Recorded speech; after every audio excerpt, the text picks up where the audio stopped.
Okay. All right, next, I'd like to call our very own Justice Policy and Program Director, Ruchelle Pride, to introduce our next guest, Stevie Barrera from Safer Station. Come forward. There we go. Good morning, Commissioners. Good morning. Administration. Thank you so much for having us here today. Today, we want to bring to you the importance of and raise awareness for others, the theme of National Recovery Month. Now, every year, National Recovery Month takes place in September, and but we know that for this work, this is 365. This is work that we engage in, our team, our Safer Station team members work to do each and every day. And this year's theme was the art of recovery. The theme encourages people to recognize that recovery is possible and that the process looks different for everyone. National Recovery Month is observed to promote evidence-based treatment and recovery practices, to support the recovery community, and to recognize the dedication of service providers and community members, to raise awareness about the resources and support, and to educate people about addiction and the recovery process. Reducing stigma and misconceptions about addiction and encouraging advocacy for better policies, funding, and research. The Substance Abuse and Mental Health Services Administration offers toolkits and resources, as well as our office and many of our community partners who we could not do this work without. Each and every day, our SAFER team is working directly with individuals. When you call into SAFER, there is not a wait, there is not a number that you get or a hold that happens. You are interfacing with a human who is working to humanize an experience for another individual. And so we are thankful for the work that we are able to complete each and every day, the lives that we are able to impact, and the relationships, most importantly, that we are able to build. And we're thankful for those who help us do this alongside us. And so without further ado, I want to introduce you to someone who is a special, incredible human being that I've had the ability to work with, talk to. I met Stevie on a cold winter day. We sat... We sat, and thank you to DCA Bivens as she introduced me to Stevie, and it was a quick introduction. I picked up the phone, and DCA Bivens says, "Here, talk to this individual. I got somebody I want you to meet," and the rest was history. When me and Stevie had the opportunity to sit down and talk, we shared, we listened. I got to better understand his journey. I got to better understand, most importantly, his heartbeat. As we know, this work is not the hard work, it's the heart work. And we exchanged so much on that day that led us to where we are. So Stevie has we have the pleasure of being able to serve with Stevie out of our Safer Station. And his journey has simply been impeccable. One thing that I understand and I learned about Stevie is that he embodies what it is to turn test of challenges, to turn the things that we know have been coming, that can come into your path to really set you aside. Even the successes are a test that he's been able to turn into a true testimony. And so without further ado, I would like to bring to you Stevie Barrera and let him talk to you a little bit more about who he is and his journey and his work. Thank you. Thank you, Director Pride. Good morning. Good morning. Thank you for having me. It's an honor, it's a pleasure. My name's Stevie Barrera, and I'm from Southern California, born and raised my entire life. And I'm going to talk a little bit about where I come from, who I was, who I am, and why my change. So like I said, I'm from Southern California, and I come from a very strong gang culture. If you guys are not familiar with what Suite 13 is, it's the same thing as MS-13. So I'm a former gay member and an addict as well. My addiction started at the age of 8 in 1992. I started with marijuana and cocaine, heavy drinking. As life went on, I became a very violent and rebellious young man due to childhood trauma. At the age of 4, I was sexually assaulted and molested until the age of 11, which led me to become very violent in anything or anyone with authority. I rebelled, I hated, so I became part of the penal system at a very young age. Juvenile hall since I was 12, 13 years old. And then after that, I went to prison. I didn't come home. Like I said, I went at a young age, didn't come home till I was 27 years old. After being released from prison, I was on the right path for a while, and then I went back to what I knew best, the gang life and using drugs. I did not have any idea that I was a drug addict. Everybody around my surroundings used drugs, so it was the norm to me. Then I hit rock bottom and I turned my life around. I just started by changing people, places, and things. An opportunity came up in North Carolina, so I moved to North Carolina, and that's where my journey began. My new, new version of myself started. In North Carolina, it wasn't easy because I still brought the old me there, obviously. So slowly throughout time, I started shedding off the old personality. Moving once again from state to state, I finally ended up in Ohio. I've been in Ohio for about 2 years now. I met a beautiful young, a beautiful woman right here. Okay, young, that come to find out, asked questions about me at my place of employment, and she liked what she heard, and the door of opportunity opened up for me, and then I met Mr. Ruchelle Pride, and like she said, we had a sit down at my home for about, 2 hours, and we shed some tears together. She got to hear my story as well, depth version of it, and here I am now. I work for the Office of Justice Policy and Program. I'm at Safer Station. I'm a peer recovery support specialist, and it's a blessing. Safer Station is a place where accountability. We help people, the people that come in. It's a safe haven for them, whether it's an ear or a shoulder to cry on. Resources, even the resources that we don't have, we will go to a further length to look for them and make sure that they don't leave Safer Station without some form of help. We encourage people while we're there. We have peer support one-on-ones, and so far since I've been there, we haven't failed anyone. You know, we've put in the effort and the hours to make sure that they get what they need.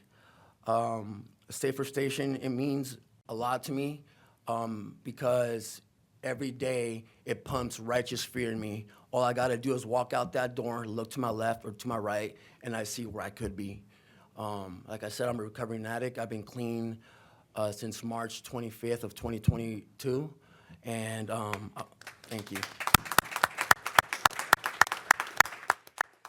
And it's places like Safer Station that give people like myself the chance to show our true potential and find growth and be able to shut the mouths of those people that say that addicts can't change, because I'm a proven example that, yeah, we can change when having the willpower and the right people around you.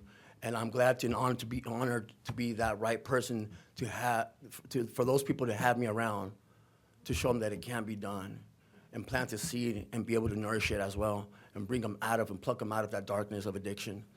Like I said, I'm a former gay member, Sur 13er, and when I was an active gay member, I used to throw a set. My setup was an M and a double S. But the only double S that I represent today is Safer Station, and I wouldn't change it for the world. Thank you. Any questions or comments? Yeah. Any questions? Oh, yeah, please, Commissioner Crawley. Thank you, President Boyce. Thank you for being here, Stevie. One, your name just means so much. My mother, her name was Stephanie, but they called her Stevie. Also struggled with addiction for 21 years of my life, and then was clean for 21 years before she passed away. And so just you coming today, when I saw your name, I was like, there's no coincidences in life. Thank you for your story.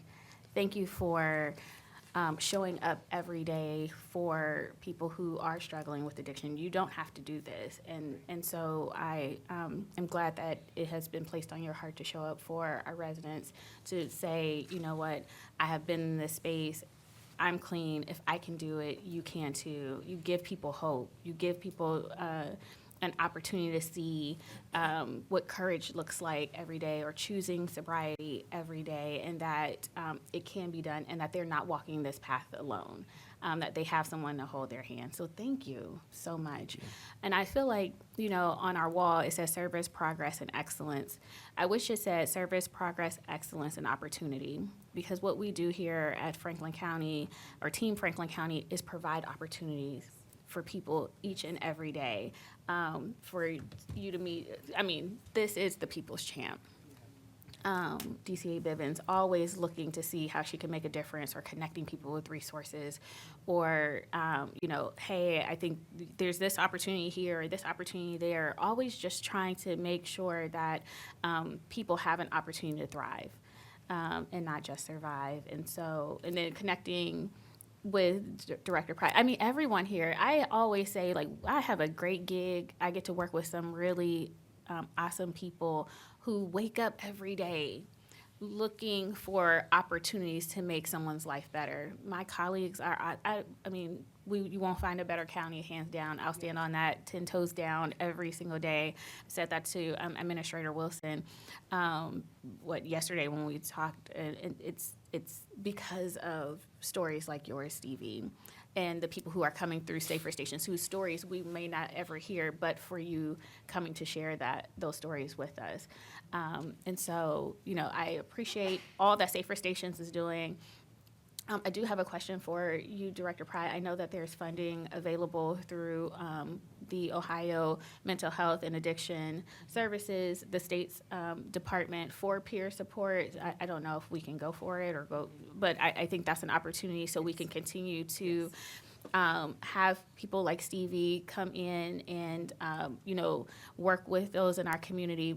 So I know that there's funding opportunities from SAMHSA as well as OMAS, and I just don't want to miss it if we can go forward, so we can have more Stevies and change people's lives. So I don't know if you have an answer to that or not, but I just and I have my beautiful grants administrator in the back, who our team every day, of course, in our grants making process, secures any dollars that we can go for.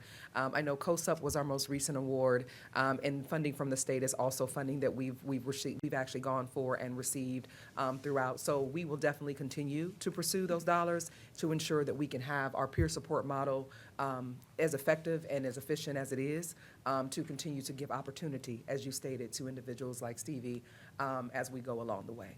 So thank you. Yes. Thank you, President Boyd. Yep, Commissioner Grady. Please, Stevie, appreciate you being here today. Appreciate you Appreciate having you me. sharing the stories of Safer Station, Director and Stevie. But mostly appreciate you being a part of Team Franklin County. We talk about Team Franklin County just about every day, certainly every week when we're here. But you kind of embody what Team Franklin County is all about. You get up every day, you come in, and just by being who you are, you are helping to serve every resident every day. Your story, your example is a big deal, and it's a big deal to the clients that we have to serve every single day, and so just by being able to say to folks, look at me, let me help you, let me work with you, let me show you, the way, let me show you the path, let me show you the path that I had to walk to get to where I am. I can help you, make it down your path and make it down the road that you got to walk too. That's a big deal, because we got a lot of folks in this community that need the help that you can provide them. And so we appreciate you being a part of Team Franklin County. Thank you. Finally, I'll just say to both Director Pride and to you, Stevie, also thank you for your work. One thing I would share with you, so many. I was at this weekend. I was at the University of Toledo, which is my alma mater, and I had to give a speech. And kind of the underlying message for me was, it's not where you start off in life, but where you finish. And I never want to get into the oppression Olympics. Like this person faces this person there, this person has worse than this person. At the end of the day, your journey is your journey. and more importantly, how you translate that journey into a real understanding of yourself, real sort of direction and impact. What you're doing, Stevie, is leaving a legacy of who you are. You know, at some point we all leave this earth, and the real measure of our time on it is the lives of the people that we impact, and the lives that we change. And I think you're a shining example of how it's not about where you start off in life, but where you finish. That at any time you can choose to do differently. You can choose to change. You can choose to impact other lives, and that's what you've done. When you factor in addiction, it is an even greater accomplishment that you are here with us. And that makes you unique. It makes you powerful. It makes you influential. It makes you a difference maker. And I just want to say, I mean, you've got a great leader in Director Pride, no question. DCA Bivens, she is our champion for those who are maybe undercounted, uncounted. She holds our feet to the fire every day for this. So I'm saying that to say it's your job as a member of this great institution to hold her feet to the fire. And she will carry that to us. You do it through Director Pride. Director Pride does it to her, then she does it to us. And that's how the world changes. That's how we have impact. And so, brother, thank you so much for what you represent, what you're doing. I want to spend some time with you, too. I know I met you. It must have been at the, I feel like it was maybe at the ribbon cut. I knew I had. We talked for a minute. I was like, I've talked to him before. But I know my staff's listening to this. I want to spend some time with you. I'd love to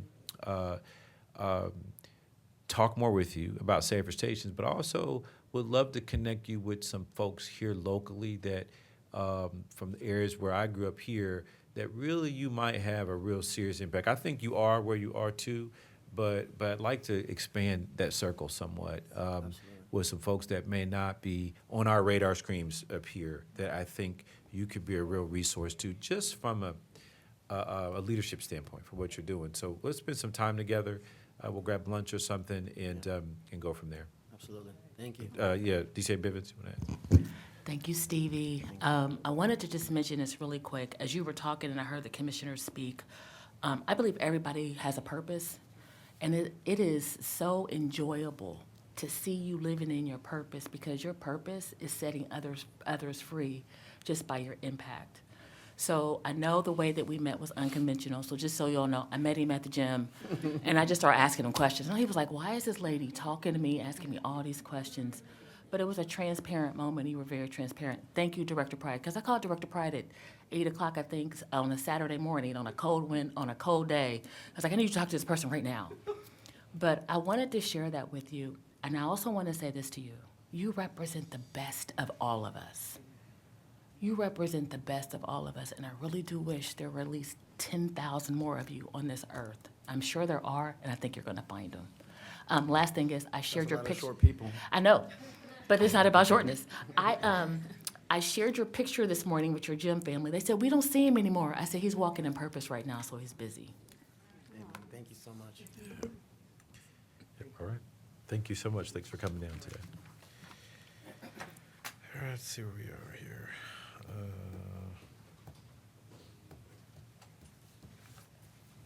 Okay, all right.